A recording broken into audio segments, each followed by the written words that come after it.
Bonjour à tous et à toutes. C'est un immense honneur, un plaisir de lancer cette semaine sur la conduite responsable en recherche. Mon nom est Serge Bonin. Le thème cette année, la science dont vous êtes le héros, parce que ceux qui font la science, ce sont eux les héros que nous voulons voir au grand jour.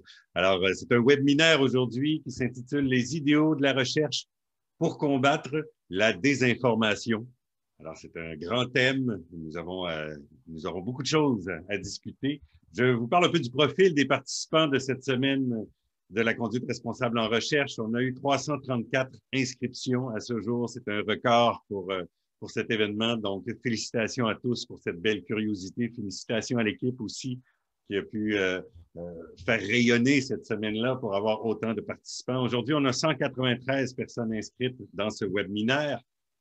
Vous provenez principalement de Québec, mais aussi de l'Ontario, Nouveau-Brunswick, Nouvelle-Écosse, Manitoba, Alberta.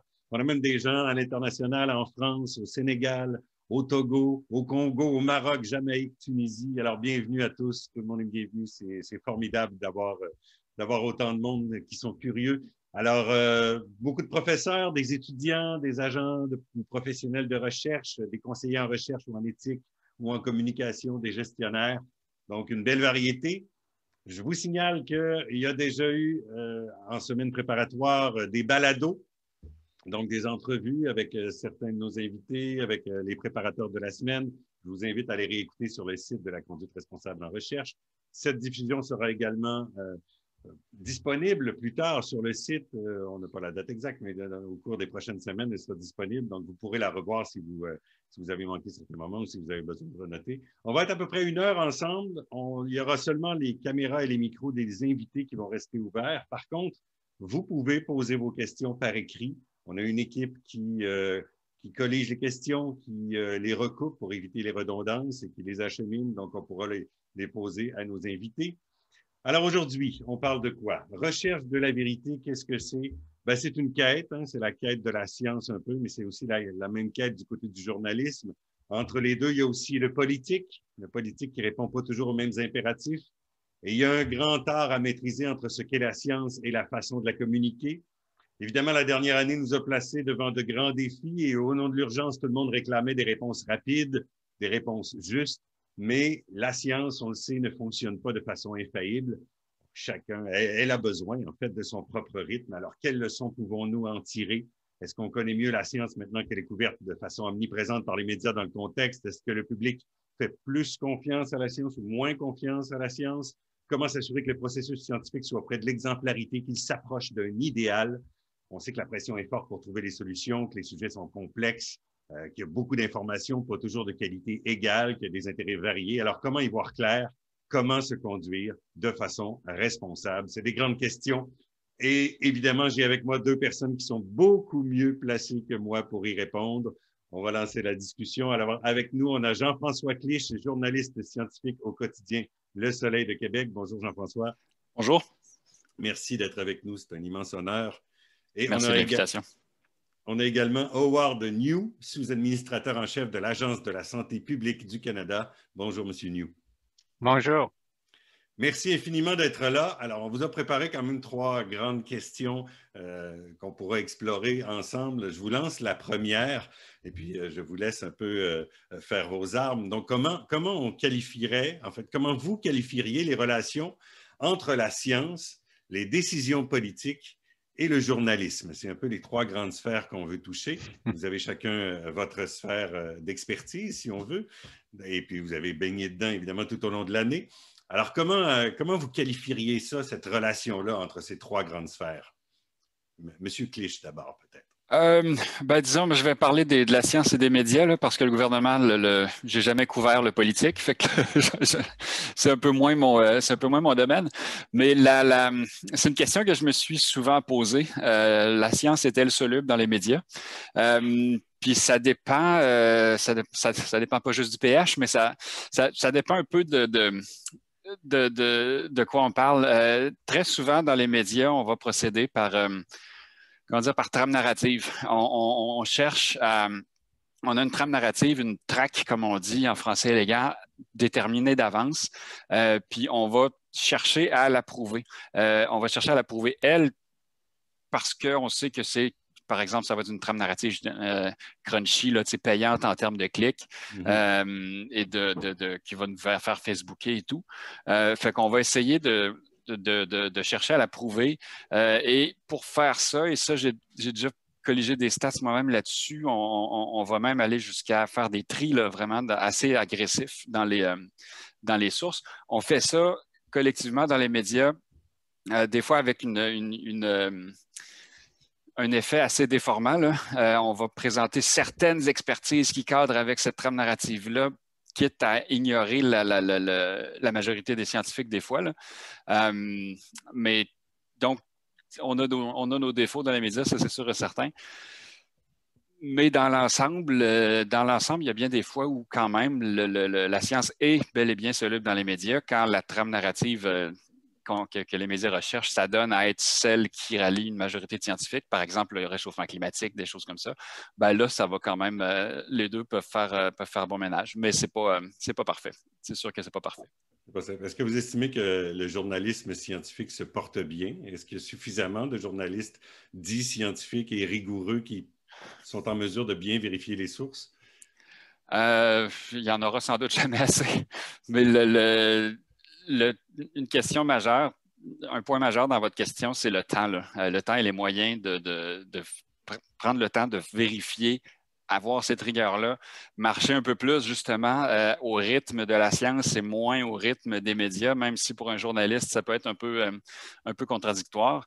Ça, il y en a, malheureusement, il n'y en a pas énormément. Il y en a d'autres, là. Plusieurs, mais dans l'ensemble, le monde des médias ne se dirige pas vers là.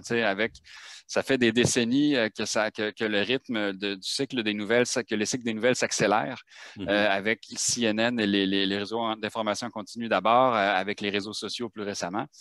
Fait que malheureusement, on ne se dirige pas tout à fait vers là dans l'ensemble des médias, en tout cas. Là. Monsieur New, si je vous pose la question aussi, comment percevez-vous les relations entre la science, les décisions politiques et le journalisme? Comment vous y répondriez?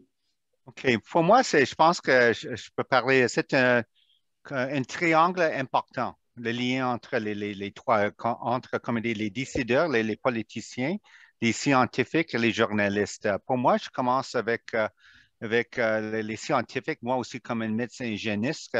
Moi, je travaille avec ma ministre de la Santé, aussi les autres politiciens au sein du gouvernement fédéral. Et je sais que pour nous autres, comme scientifiques, on dit toujours, je ne sais pas en français, mais en anglais, c'est evidence-based decision making. On dit, on prend des décisions basées vraiment sur les données probantes. Mais si on parle pour les décideurs, les politiciens, on sait qu'il y a des autres considérations, hein, des autres facteurs comme socio-économiques et à part de seulement la science. Donc, je pense que le rôle des scientifiques comme moi, c'est vraiment d'analyser les données probantes, vraiment ce qui nous informe pour donner les meilleures recommandations aux décideurs. Mais en fin de compte, on respecte, on sait que les décideurs vont prendre en considération nos recommandations, mais finalement, la politique peuvent être un peu différents, pas exactement alignés avec nos recommandations.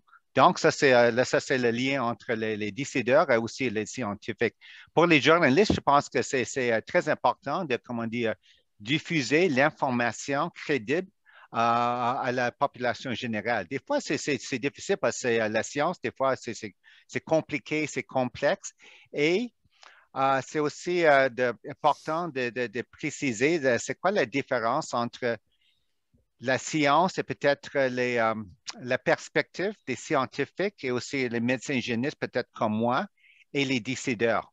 Des fois, je vois que les journalistes cherchent peut-être un peu de controverse entre la science et les décideurs, mais ça, c'est normal parce que dans une démocratie, c'est vraiment les autorités élues qui finalement, sont responsables pour prendre les décisions. Donc, si tout le monde comment dire, respecte c'est quoi le lien entre les trois, je pense que ça va bien passer. Pour moi, jusqu'à date, il y avait beaucoup des enjeux, mais à date, je pense que c'est correct qu'est-ce qu'on fait.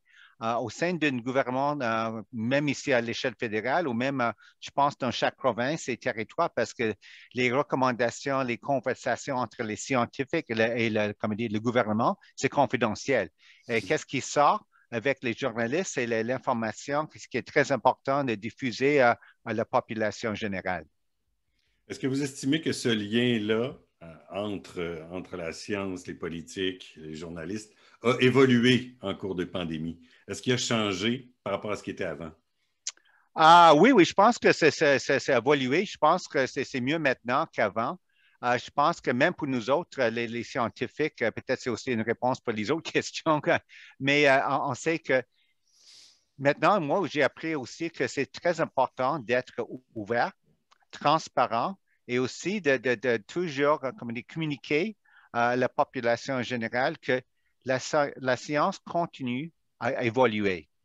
Avec, selon les expériences et les données probantes, nos connaissances aujourd'hui, peut-être que ce n'est pas les mêmes connaissances au futur. Donc, si on va changer peut-être une approche, même une politique, je pense que des fois, c'est trop simple pour peut-être que les journalistes disent, oh, les autorités, ils ont changé les idées, ils ont, pourquoi pas, pourquoi ils ont fait comme ça. Mais si on garde une bonne perspective et c'est avec l'esprit qu'on continue toujours à suivre la science et les données probantes. Ça, c'est un meilleur message à donner à la population générale au lieu comment dire, créer, d'après moi, comme une fausse controverse. Oh, les autorités, ils ont changé des idées, ils ont menti ou ils font quelque chose pas bien. Donc, je pense que ça, c'est quelque chose d'important, peut-être pour les journalistes, peut-être à réfléchir. La question se pose du côté journalistique, M. Clich. En effet, moi, je pense qu'une chose en tout cas, qui est très proche de ce que Dr. New dit et peut-être complète, c'est qu'on a dans les médias, on a peur de l'incertitude. On ne veut pas communiquer l'incertitude. On va faire toutes sortes de détours pour ne pas en parler, ne pas l'expliciter. Et ça, dans la pandémie, ça a été, surtout au début, ça a été, je pense, absolument majeur, là. On a commencé par dire les masques ne fonctionnent pas parce que le Dr. Arruda l'avait dit ou telle autre source ou peu importe. Oui. Ensuite, on a dit, ah oui, là, ça fonctionne. La science a dit ça. Tout est très clair. Ça n'a jamais été si clair que ça. Les études dont on disposait pour faire sur l'efficacité des masques, d'abord, ne concernait pas la COVID-19, ne pouvait pas concerner la COVID-19, elle venait juste d'arriver. Il y a toutes sortes d'éléments comme ça, d'incertitudes. C'est pas seulement les journalistes qui essaient qui sont un peu allergiques à l'incertitude parce que souvent, ça va un peu diminuer.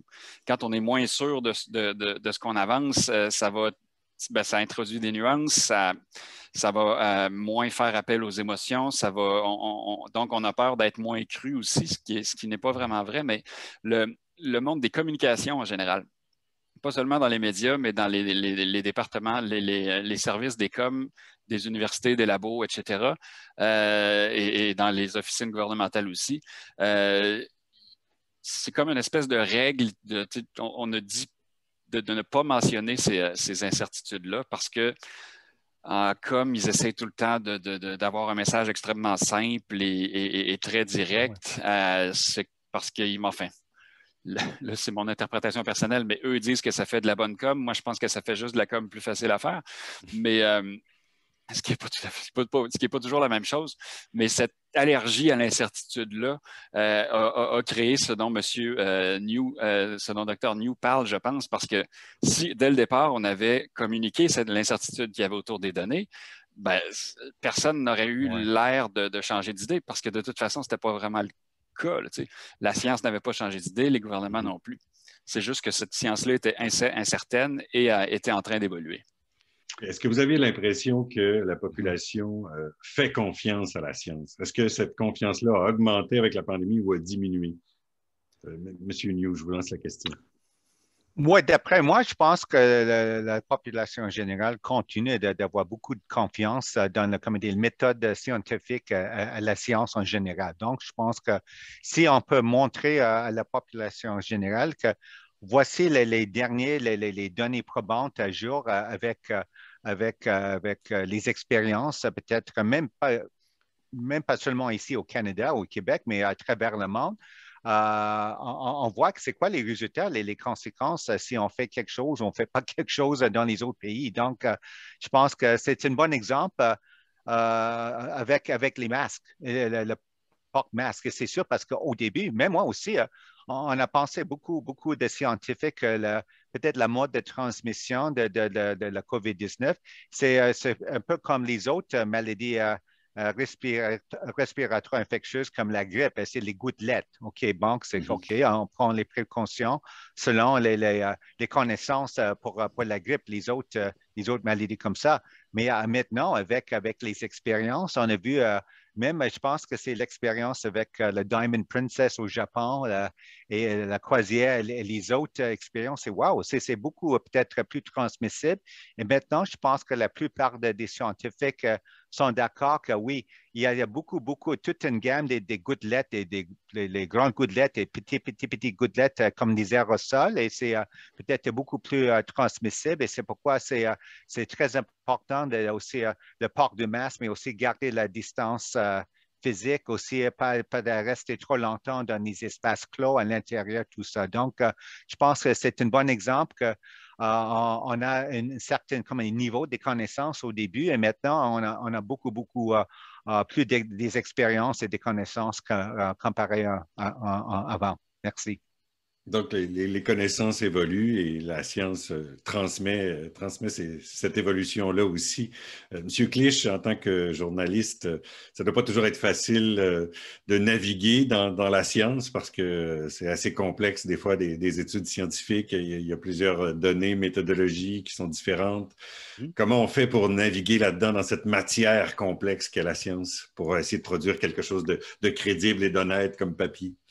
Ben, il n'y a pas, il y a pas de raccourci. Il faut juste accepter qu'il n'y a pas de raccourci. Faut la lire, il faut se taper la partie sur la méthodologie. Il faut essayer de faire une couple d'entrevues pour s'assurer qu'on a bien compris.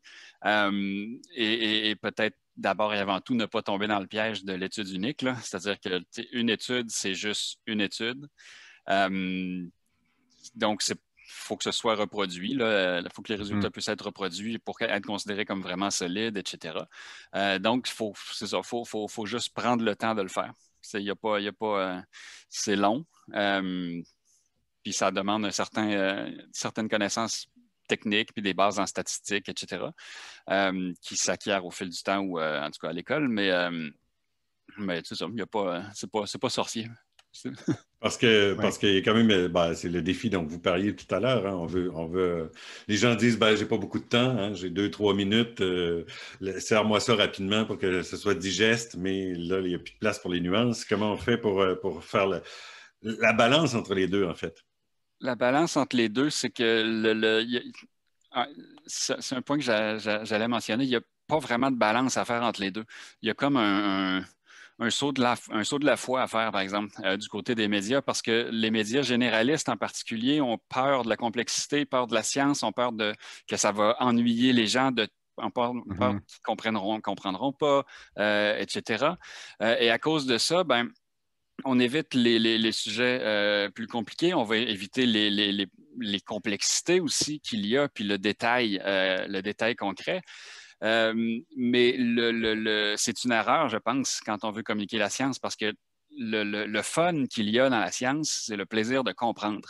Si on simplifie, si on passe à côté des éléments plus techniques, on passe à côté de la vraie compréhension, on ne fait rien comprendre à personne et le texte va être plate parce que c'était pas, c'est ça le fun de la science. T'sais. Fait que puis à partir de là, c'est un peu une prophétie qui s'autoréalise. Là, on se dit, la science s'intéresse pas mal le monde, fait qu'on le fait à moitié, on le fait pas comme du monde. Ça fait un texte qui n'est pas partagé, qui n'est pas Facebooké, qui n'est pas très lu. Puis après ça, on se dit, on le savait, là, ça n'intéresse pas le monde. Mais c'est la façon de le faire qui est critique là-dedans. Monsieur New, vous avez comme mandat de discuter avec le politique, mais aussi avec la population, forcément. Comment vous faites, vous, pour naviguer dans cette complexité-là et la rendre digeste, finalement, pour monsieur et madame tout le monde? C'est un grand défi. Oui, c'est ça, parce que comme un des porte-parole pour le gouvernement fédéral, on a fait plusieurs points de presse et je pense que c'est un bon point de M. Cliché. Je pense que si il y a par exemple, une étude, c'est important, je pense, pour les journalistes de communiquer les résultats, mais je pense aussi au fur et à mesure, c'est aussi important de, comme dire, éduquer le public. C'est quoi le processus scientifique, comme lui il a constaté, c'est pas seulement comme les résultats d'une étude, c'est vraiment comme avec plusieurs études, il faut répliquer les résultats. C'est pas seulement une étude qui est comme la solution, c'est quoi exactement, c'est quoi il faut faire. Donc, je pense que ça c'est le défi. Pour moi, c'est toujours intéressant comme on dit, prendre toutes les connaissances, toutes les analyses et être prêt pour les points de presse parce qu'avec Dr. Tam, moi aussi, les autres, on a toujours comme dit, comme des sessions préparatoires avec toutes les possibilités des questions. On ne sait jamais quelle sorte de questions les journalistes vont poser. Donc, il faut être préparé pour n'importe quoi. Donc, je pense que c'est aussi important, d'après moi, de communiquer d'une façon claire et aussi compréhensible, mais pas trop compliqué. C'est difficile à expliquer, mais je pense que moi, d'après moi, je pense qu'au début, c'était correct, mais je pense que moi aussi, j'ai évolué, j'en peux dire, et je pense que je fais peut-être un peu mieux maintenant si je compare comment j'ai répondu aux questions au début. Mois de janvier 2020, ça fait plus qu'un an maintenant. Ça fait longtemps. Est-ce qu'il y a est-ce qu'il y a souvent des questions de journalistes qui vous surprennent, que vous n'aviez pas vu venir, qui étaient dans l'angle mort?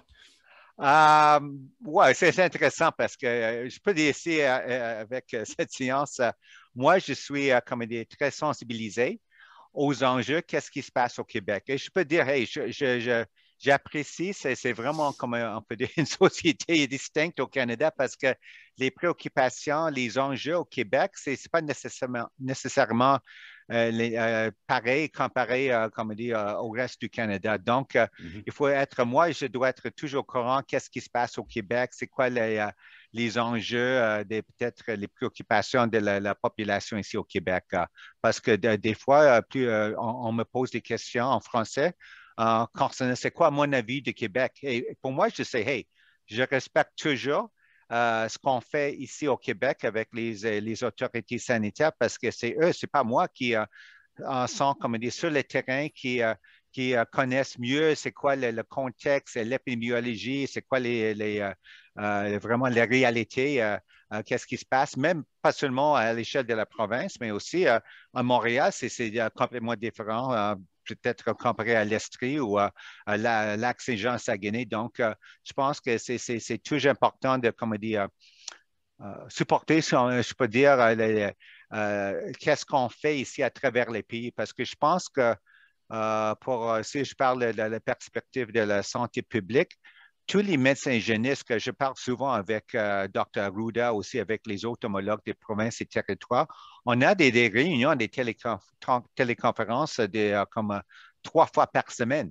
On discute tous nos propres enjeux. Peut-être il y a quelque chose en commun, mais des fois, il y a aussi des réalités un peu différentes dans chaque province et territoire. C'est une bonne forum, on peut dire, pour discuter les enjeux, échange des meilleures pratiques, des bonnes informations, pour nous aider les uns les autres pour prendre les décisions dans leur propre contexte, dans leur province et territoire.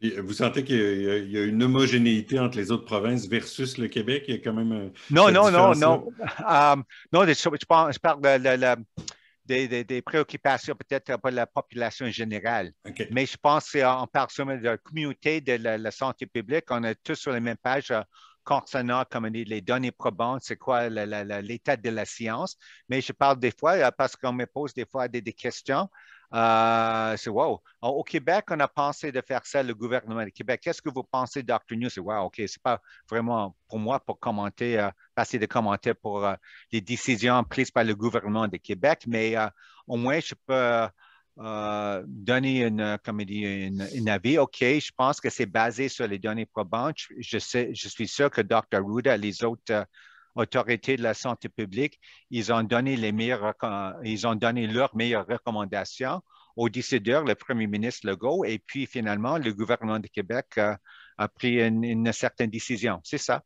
c'est la réalité. Merci. Monsieur Clich, je Oui. reviens à vous. Il y a eu beaucoup de changements en cours d'année, n'est-ce pas, pendant la pandémie. Le focus scientifique s'est fait évidemment sur la COVID-19. Est-ce que vous sentez que c'est en accélérant que ça bouge tout le temps, que c'est très, très différent d'une semaine à l'autre, où des fois il y a des accalmies et il y a des moments où ça bouge un peu plus? Comment vous sentez ce pouls-là par rapport aux données scientifiques? Dans le flux de données Oui, scientifiques, non, exact. il n'y a pas d'accalmie. Non, jamais. Non, vraiment pas. C'est sans doute même le contraire, parce que le temps de mettre en branle beaucoup d'études, ça prend un certain temps. Ensuite, il faut la faire, l'étude. Ensuite, il faut l'écrire et la publier. Ça peut prendre un an. Puis donc, ça n'a certainement pas diminué. S'il y a une chose qui peut peut-être donner une chance, c'est que là, on a justement, comme on parlait tantôt, là, des études, une seule étude, c'est jamais assez, il faut reproduire les résultats. Là, il commence à y avoir quand même pas mal d'études sur plusieurs questions importantes qui deviennent, entre guillemets, redondantes, là, donc qui vont dans le même sens et qui donc se confirment les unes les autres. Fait que ça, jusqu'à un certain point, ça facilite un peu la tâche de tout le monde, j'imagine, là. Non seulement les journalistes, mais les preneurs de décision aussi, là. Monsieur New parlait de la collégialité entre les provinces. On s'échange les bons coups, les idées, puis on essaie de voir si ça peut être appliqué ailleurs et tout ça. Est-ce qu'au niveau journalistique, on a ça aussi? Est-ce qu'il y a une communauté qui s'épaule, qui se donne un coup de main, même s'il y a il y a une phase de concurrence entre médias, évidemment, mais est-ce qu'il y a quand même une certaine, je dirais, une collégialité, je vais y aller avec ce mot-là carrément. Est-ce qu'on se donne un coup de main entre journalistes? Il y a ça, une collégialité, oui. Une camaraderie, oui. Est-ce qu'on se donne des coups de main? Non, pas bien. C'est peut-être juste moi qui travaille. C'est peut-être juste moi qui travaille pas comme les autres et qui travaille tout seul dans mon coin, là. Mais bon, des fois, oui, je vais aider des collègues du Soleil, là, ou donner un petit avis sur telle étude ou telle source à d'autres collègues, mais c'est quand même assez exceptionnel là, de manière générale. C'est pas un métier, même si un journal ou un média ou un téléjournal, c'est le fruit vraiment d'un travail d'équipe, c'est pas, le métier de journaliste lui-même n'est pas tant que ça un travail d'équipe. Ça dépend, il peut y en avoir comment dire, il peut y en avoir qui travaillent à cause de ce qui, comment dire, de la nature de ce qu'ils couvrent, vont travailler plus en équipe. Parce que je pense à des fois, mettons, à la presse, là, quand ils couvrent la DPJ, ben, ça prend des contacts, des sources à la DPJ, à l'interne. Ça en prend aussi peut-être au gouvernement. Donc, il va y avoir plusieurs réseaux, plusieurs journalistes qui vont être appelés à travailler ensemble. Mais même eux ne travailleront pas tant que ça ensemble parce que chacun va interviewer ses sources puis ils vont tout mettre en commun à la fin. Fait que ça reste un travail qui est relativement solitaire, là, je dirais. Dans la notion de compétitivité, est-ce que ça existe un scoop de journaliste scientifique? Est-ce qu'on recherche à tout prix à sortir la meilleure idée le plus vite possible, un peu comme les études? On aimerait donc trouver la bonne solution, mais en réalité, la recherche demande le temps, oui.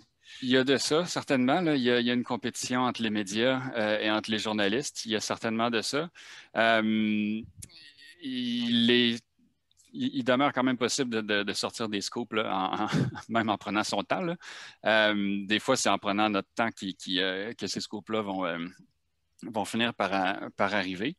Mais de manière générale, c'est un peu ce que je disais tantôt. Là, un journaliste, c'est quelqu'un qui est payé pour trouver des histoires à raconter. Donc, structurellement, là, il y a vraiment un effet de structure, comme disent les sociologues.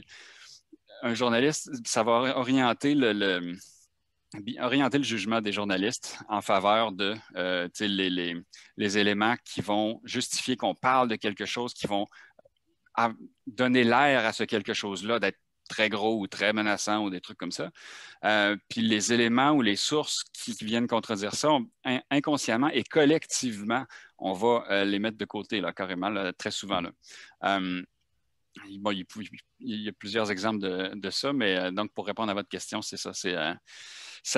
Il y a cette compétitivité-là, cette pression-là de sortir toujours le plus d'histoires possible, les plus grosses possibles, le plus souvent possible, le plus rapidement possible. Il y a cette pression-là, mais comme je pense que collectivement, ça nous amène pas dans le bon sens, parce que quand on regarde les mesures de confiance envers les médias, ça baisse depuis les années 70 petit à petit. T'sais.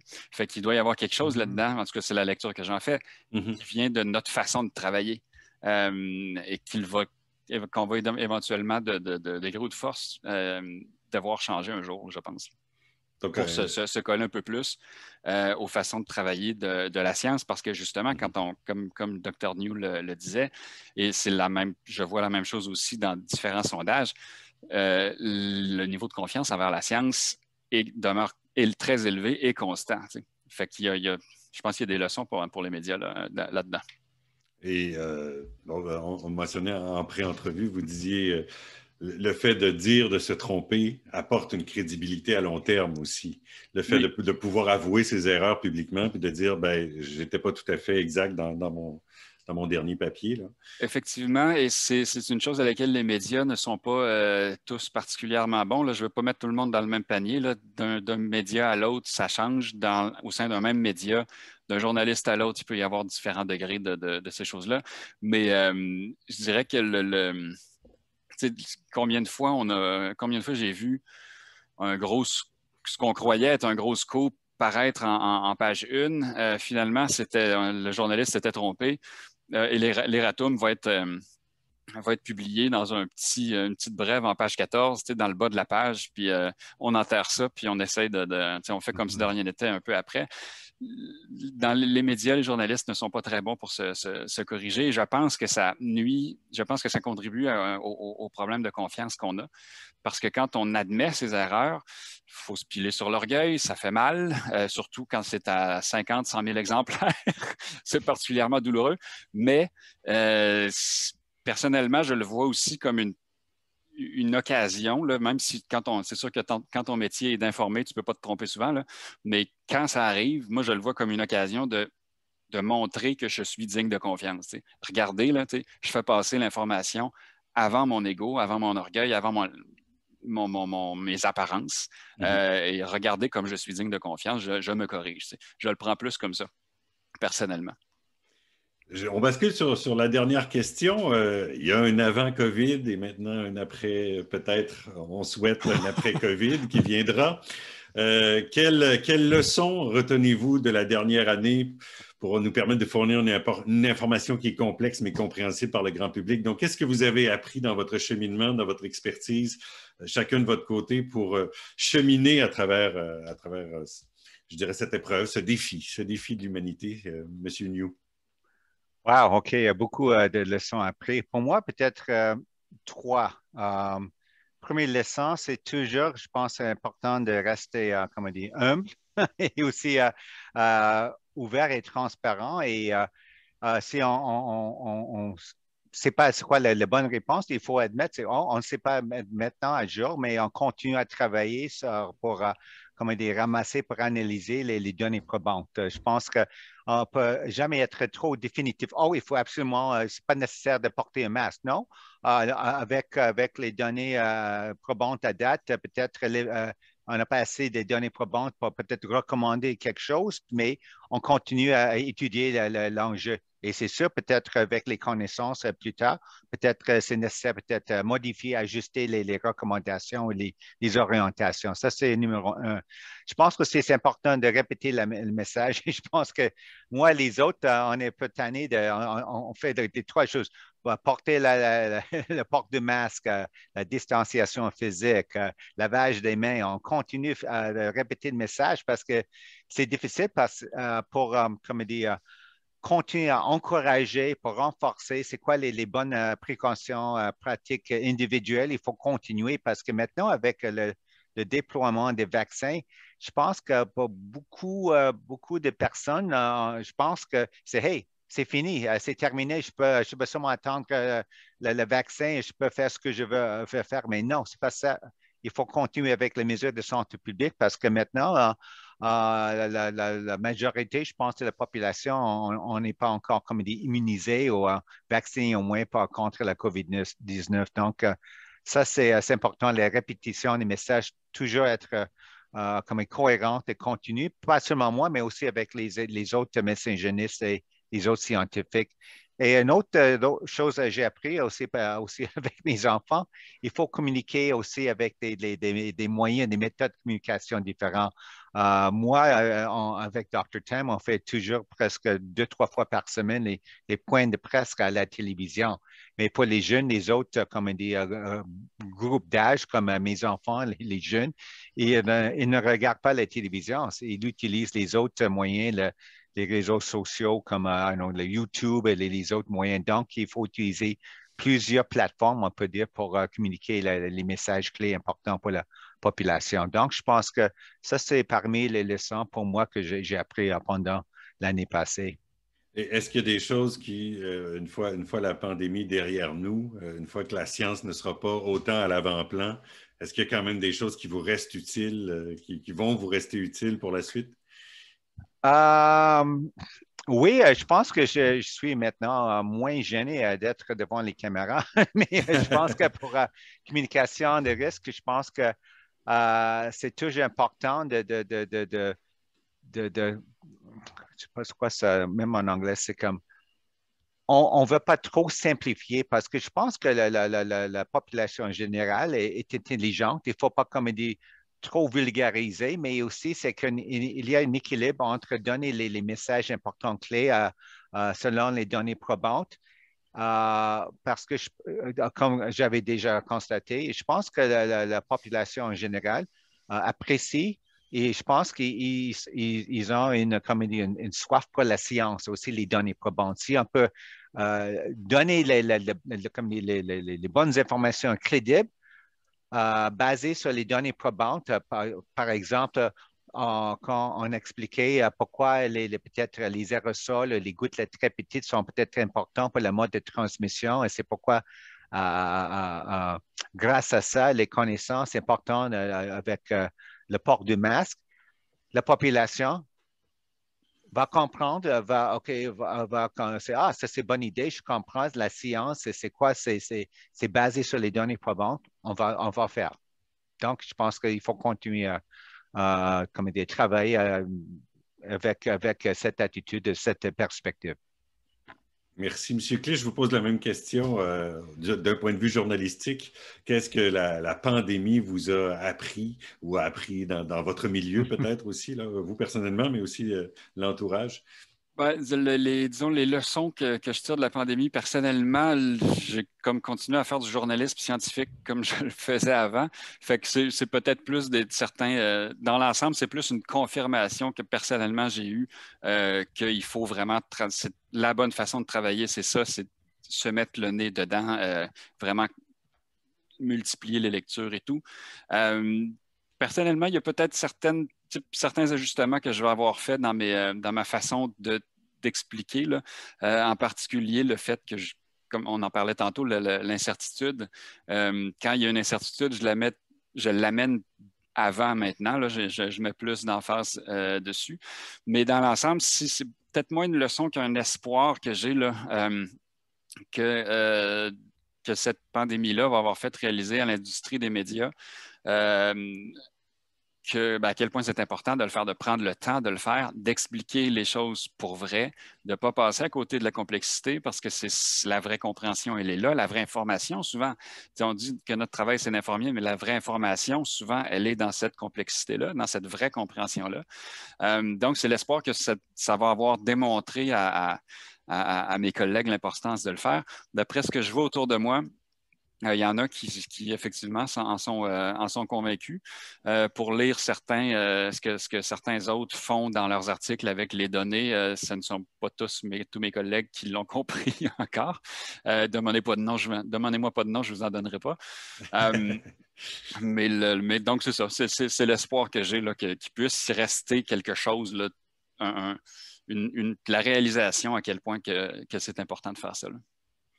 Ben, je retiens plusieurs choses déjà. Je vous rappelle, vous pouvez poser vos questions par écrit. Il y en a une qui s'en vient déjà. Ne vous gênez pas pour alimenter la discussion. L'humilité, n'est-ce pas? La curiosité, prendre le temps de faire les choses, ne pas précipiter parce que la science, elle est complexe. On doit la nuancer. Le travail du journaliste aussi devrait, dans la meilleure des pratiques, se plier aussi à ces nuances-là. La science évolue aussi, évidemment, donc il faut suivre son évolution. Il ne faut pas avoir peur de dire, je n'ai pas toutes les réponses aujourd'hui, puis on travaille à essayer de les chercher, mais c'est possible que les réponses changent. Donc, il y a tout ça. L'ouverture, la transparence, la collégialité dont on a parlé aussi, qui se retrouve beaucoup en science, là, travailler main dans la main pour essayer de s'encourager les uns les autres. C'est peut-être plus difficile au niveau journalistique. J'ai l'impression qu'il y a un petit peu le chemin du cavalier seul qui doit essayer de se débrouiller puis essayer de tout savoir. C'est pas simple, mais il faut savoir aussi qu'on ne sait pas tout et ça doit transparaître un peu dans ce qu'on écrit. Prendre le temps de bien lire les choses, de voir des trucs qui ne sont pas uniques, donc qui sont reproductibles, qu'on peut lire à plusieurs endroits. Pas de raccourcis, évidemment. Clair, compréhensible, pas trop compliqué dans l'explication, mais en même temps, mentionner toujours qu'il y a des nuances. Donc, ça touche beaucoup à ça. Je pose la question qui vient de Jean-Marc Fleury. Il y a une question pour M. Clich. Est-ce que la contrainte de l'actualité a empêché les journalistes scientifiques de couvrir des développements scientifiques importants comme les techniques reliées à l'utilisation de l'ARN, prometteuses pour la mise au point de vaccins, même peut-être contre des types de cancers et de nouvelles approches thérapeutiques? Est-ce que c'est assez clair comme question? Oui, mais la réponse est non. Je ne vois pas en quoi ça pourrait avoir empêché de le faire. Là. C'est sûr, des fois, on peut manquer de temps parce qu'on est déjà sur d'autres choses. Mais dans le cas de l'ARN, des vaccins à ARN, ça a tellement été central dans l'actualité que je n'ai pas eu le choix de travailler beaucoup là-dessus là, et de publier plusieurs textes là-dessus parce que je reçois beaucoup de questions à ce sujet-là. Donc, non, l'actualité m'a amené vers les vaccins à ARN et vers ces technologies-là. D'accord. J'ai une question ici qui vient, je n'ai pas le nom, mais les questions de santé publique sont particulièrement propices à intéresser les gérants d'estrade, puisqu'elles touchent à la vie de tous. Hein. Tout le monde semble avoir sa solution ou espère avoir sa solution. Pensez-vous que la reprise des résultats d'études et certaines données par des citoyens pour critiquer les décideurs sont une forme de désinformation ou c'est passablement positif que la population s'approprie la science? Monsieur New. Wow. Une question complexe. Elle vient de Julie Bélanger. Oui, je pense que dans une société ici démocratique, c'est toujours important d'avoir le droit de s'exprimer. Hein? Et ça, c'est important à garder. Mais je pense qu'il y a aussi un peu de responsabilité pour monsieur, madame, tout le monde. Je pense que pour moi, un des enjeux les plus importants, c'est la dissémination de mes informations avec l'Internet. Hein. Si on voit un article, quelque chose, et on clique, ah, c'est intéressant, je vais partager avec plusieurs amis, et eux, ils partagent avec leurs amis. C'est comme ça, comme il dit, quelque chose devient viral, on va dire. Donc, je pense que pour moi, ça, c'est l'enjeu le plus important. Si quelqu'un peut critiquer ou pas complètement d'accord avec les décisions, ça, c'est correct, mais je pense que la plupart, la majorité de la population comprend pourquoi on a pris les décisions comme ça, parce qu'on voit maintenant, je pense que peut-être, je prends l'exemple en Ontario, hein. Ça fait des semaines que les scientifiques, les médecins ont déjà, comme on dit, recommandé au gouvernement qu'est-ce qu'il faut faire pour comme on dit, arrêter la tendance, l'augmentation des cas d'infection parce que ça va déborder le système de soins de santé.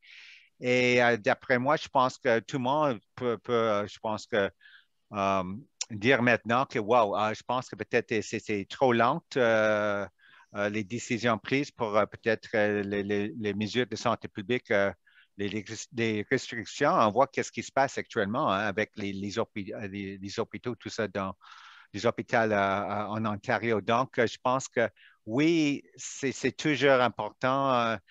De garder, comme on dit, le droit pour les personnes, peut-être pour les manifestations, tout ça. Mais à un moment donné, je pense que c'est aussi important pour les autorités de prendre des décisions qui sont importantes pour, comme on dit, vraiment protéger la santé et la sécurité de la population basée sur la science.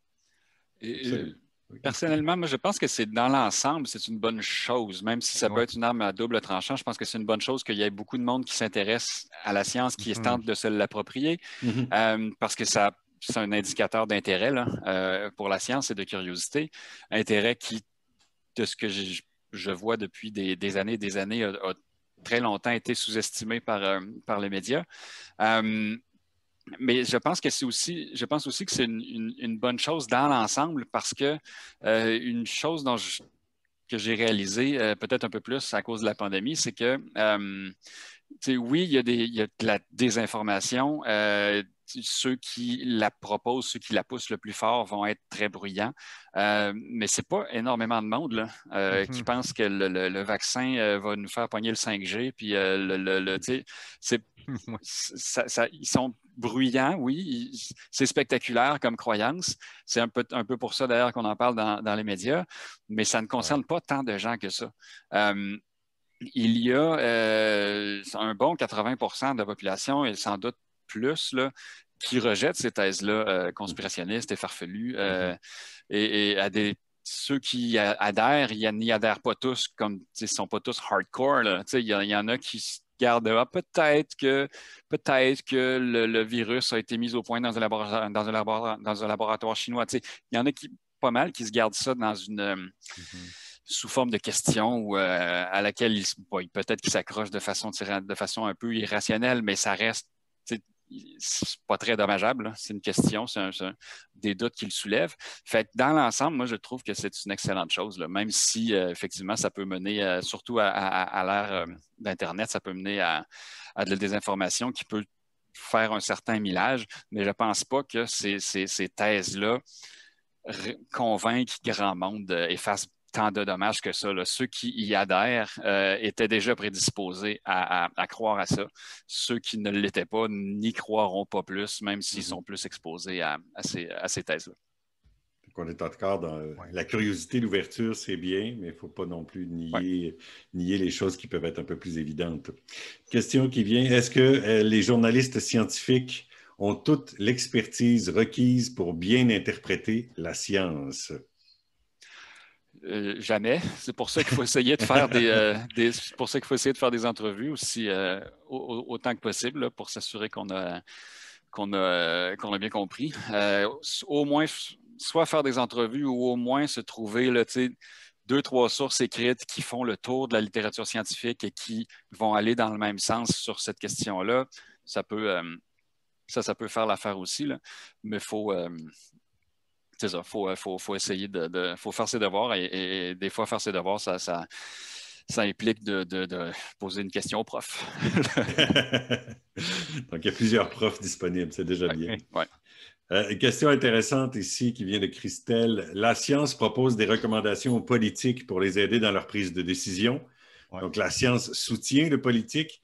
Inversement, est-ce que le politique aide la science, par exemple en l'amenant à considérer des perspectives qui étaient dans l'angle mort des solutions proposées à partir des données probantes? Monsieur New, est-ce que le politique vous a aidé à quelques reprises? Wow, ça c'est une question difficile. Je pense normalement, pour nous autres, c'est toujours les données probantes, les scientifiques qui présente comment dire, la science, les données probantes aux décideurs, les politiciens, pour aider à prendre les décisions. Mhm. À l'envers, est-ce que la politique a aidé la science? En général, je pense que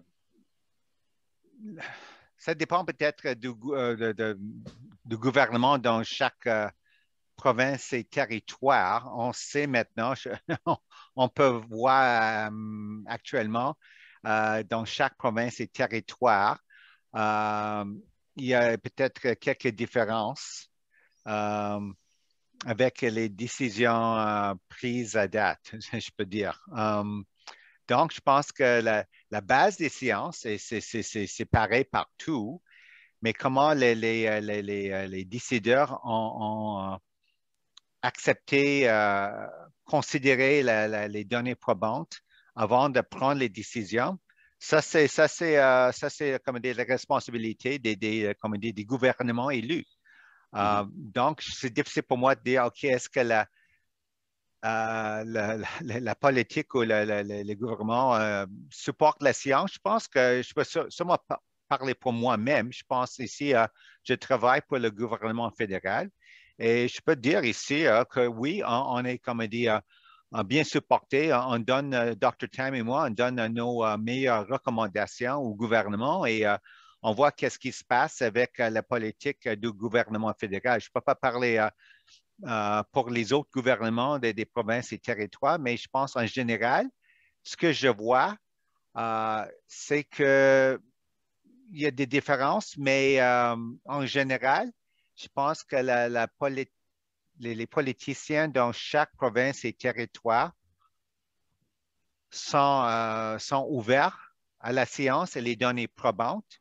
Et comme je pense que si je peux dire, c'est pas je pense, politisé, c'est moi le mot en français, comme peut-être Mhm. comparé aux États-Unis avant. Mhm.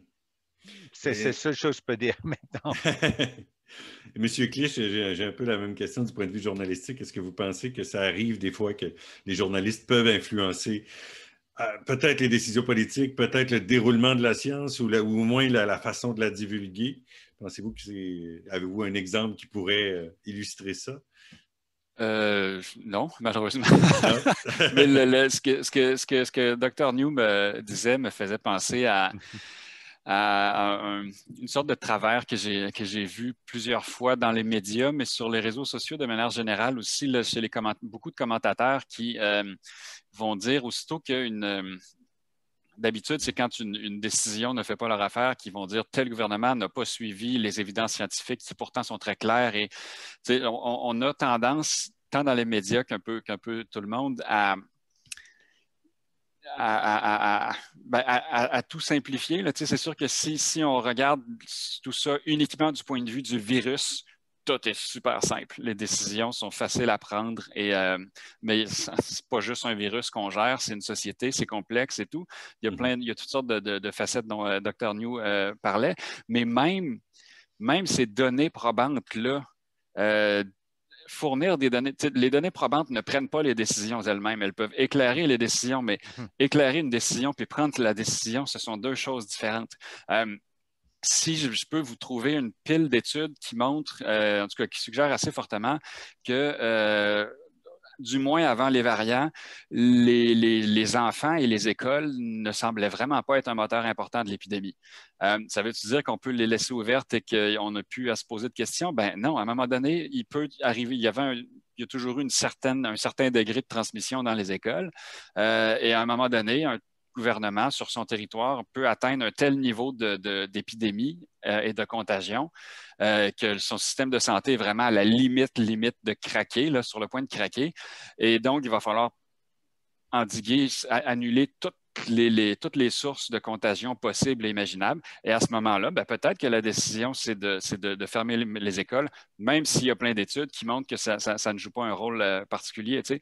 Fait que, il y a vraiment ces éléments de contexte-là qu'on perd malheureusement trop souvent de vue. Là.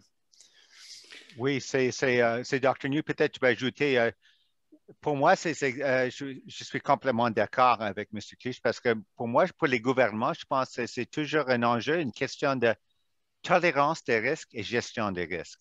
Et c'est peut-être un peu différent d'une province à l'autre. Mhm. Absolument.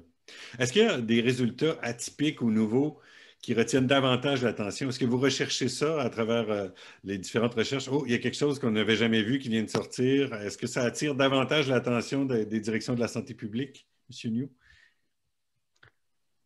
Oh boy. Je pense que pour moi, on a déjà parlé, discuté un peu de ça. C'est pour moi une chose que vraiment c'était très important, c'est les données probantes qui ont évolué concernant le mode de transmission avec les aérosols, tout ça. Parce que, comme j'avais déjà dit, au début, je pense que la majorité des scientifiques, aussi les messagénistes, on pensait que c'est comme les autres maladies infectieuses et respiratoires comme la grippe. Et maintenant, c'est évolué. Et maintenant, on voit aussi avec les variants que, wow, même les variants sont plus transmissibles quelques souches comme on dit, la souche originale, on peut dire. Et c'est quelque chose, il faut,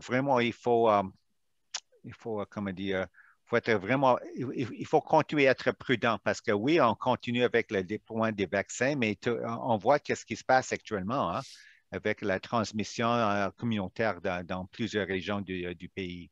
Donc, je pense que ça, c'est vraiment quelque chose à suivre. Merci. Il reste 3 minutes. Je prends deux OK. dernières questions. On essaie d'y répondre rapidement. Est-ce que vous pensez que les gens auraient aussi bien suivi les mesures sanitaires s'ils avaient su toute l'incertitude autour des données et des connaissances sur la COVID au début de la pandémie? Donc, est-ce que vous Ouh. estimez que les gens étaient conscients de la complexité et du manque d'informations? Puis est-ce que vous pensez que ça a influencé leur adhésion aux Je, mesures? je- c'est une bonne question. Il est, tu sais, je vois, il est tout à fait logique de penser que ça aurait peut-être diminué un peu l'adhésion au port du masque et ces choses-là. Mais d'un autre côté, justement, le port du masque, on a Dr Arruda, on a certaines autorités sanitaires qui, au départ, ont dit non, c'est pas nécessaire. Le message a peut-être été un peu confus parce qu'ils essayaient, d'après ce que je comprends, de protéger des stocks de masques qu'ils avaient là, et dont ils avaient autrement plus besoin dans les hôpitaux que la population générale. Mais donc, on a eu un message un peu contradictoire de gens et de médecins qui disaient au départ, non, il n'y a pas de preuves, il n'y a pas de preuves qui montrent que dans la population, ça va marcher pour freiner la transmission. Puis ensuite de ça, à partir de juillet dernier, ben là, c'est devenu obligatoire et les gens ont adhéré quand même. Fait que si cette apparence de flip-flop-là, ça fonctionnait en dépit de cette apparence de flip-flop-là. Je pense que monsieur, madame, tout le monde sont capables de gérer un peu d'incertitude. Si on leur explique, la plupart la plupart, je suis convaincu, auraient adhéré quand même. J'ai une dernière Ouais. question qui est délicate, qui va peut-être ouvrir une boîte, mais on va essayer de juste avoir une impression là-dessus. La question entre la liberté d'expression et l'information juste, est-ce qu'on devrait circonscrire un peu les droits des médias dans un contexte pandémique pour éviter qu'il y ait toutes sortes de chroniques et d'opinions et qu'on soit obligé de se coller vraiment à la réalité des faits? Juste votre opinion rapidement pour terminer. Qui? Ah, ben, Monsieur Liu, lancez-vous en Ben, premier. moi, je peux commencer. Je pense que c'est pas vraiment les droits pour les médias. Je pense que c'est comment on dit ça, c'est quoi comment on dit, le comportement, quelque chose sur les réseaux sociaux comme Facebook, tout ça. Mhm. On a déjà fait quelques avances avec Facebook et les autres comme des géants comme Google, tout ça, pour mieux, comme on dit, gérer leur site, l'échange d'informations, tout ça, parce que c'est sûr qu'ils ont un rôle important pour la propagation de mésinformations, des informations. Je pense qu'ils sont plus, ils font mieux maintenant qu'avant. Ça, c'est la seule chose que je peux dire. Et finalement, je peux aussi peut-être mentionner qu'il y a aussi des bons comme on dit, site comme, tu sais, le mot-clic, la séance d'abord aussi, c'est une site initiative créée par les fournisseurs de la science, tout ça, les scientifiques, pour fournir les bonnes informations crédibles. Donc, je pense que l'Internet, c'est toujours un bon outil si on est capable d'utiliser d'une bonne façon. Mais c'est toujours, je pense que c'est monsieur, madame, tout le monde qui doit utiliser, gérer avec beaucoup de prudence. Et Monsieur Clich, rapidement, devrait-il y rapidement, avoir des au balises? sujet des médias et de peut-être censurer certaines informations, certaines idées, je ne pense pas que ce soit une bonne solution. C'est peut-être juste une déformation professionnelle qui me fait penser ça.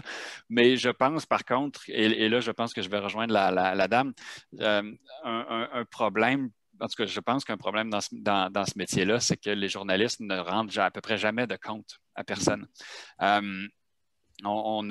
On fait semblant qu'on rend des comptes à l'auditoire parce qu'en puis là, on se dit, ah, mais j'ai eu beaucoup de clics, donc ça marche et donc c'est ma popularité qui fait office d'audit, là.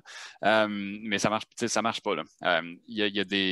On a un conseil de presse au Québec, mais qui est un tribunal d'honneur. Il y a des chroniqueurs qui recueillent un blâme ou deux ou trois par année depuis des années. Si un médecin avait un blâme du Collège des médecins 2, 3 par année pendant des années, ça ne durerait pas 15 ans, là, il perdrait son droit de pratique. Même chose avec les ingénieurs, les avocats, etc. Je pense que ça prendrait peut-être quelque chose comme ça, peut-être un ordre professionnel ou je ne sais pas trop quoi d'autre, là. Mais je pense que ça prendrait un mécanisme de reddition de comptes pour les journalistes et je pense que ça aurait dans l'ensemble l'effet qui est recherché par la dame, là, c'est-à-dire d'éviter de répandre des faussetés. Donc, la reddition de comptes comme une Ouais. forme d'idéal de la recherche à la fois scientifique et journalistique, c'est une très belle conclusion à notre après-midi. Merci infiniment pour cet après-midi ensemble, Jean-François Clich, World New. C'était vraiment... C'était un honneur, un privilège de vous avoir avec nous. Je vous rappelle, les idéaux de la recherche, vérité, transparence, honnêteté, indépendance intellectuelle, objectivité, collégialité, responsabilité, ce sont des mots qui sont importants d'incarner quand on fait de la recherche, évidemment. C'est ce qui conclut notre webinaire, le premier de la semaine sur la conduite responsable en recherche, qui est pour thème la science dont vous êtes les héros. Je suis Serge Bonin, ça a été un plaisir d'être là. Demain matin, like ma recherche, le recrutement ciblé avec les médias sociaux. Donc, quand on veut avoir des gens qui participent aux recherches sur les médias sociaux, ce n'est pas toujours simple. On n'a pas toujours des codes de conduite très, très définis. Alors, c'est à 10 heures. C'était évidemment, il fallait s'inscrire, mais il y en a toute la semaine. Il y a toutes sortes d'événements au cours de la semaine. Alors, c'est ce qui conclut les idéaux de la recherche pour combattre la désinformation. Merci infiniment, Jean-François Clich, World New. Et on se dit à demain. Merci à tous ceux qui ont été là. Merci, bonne fin de journée. Merci. Bye-bye.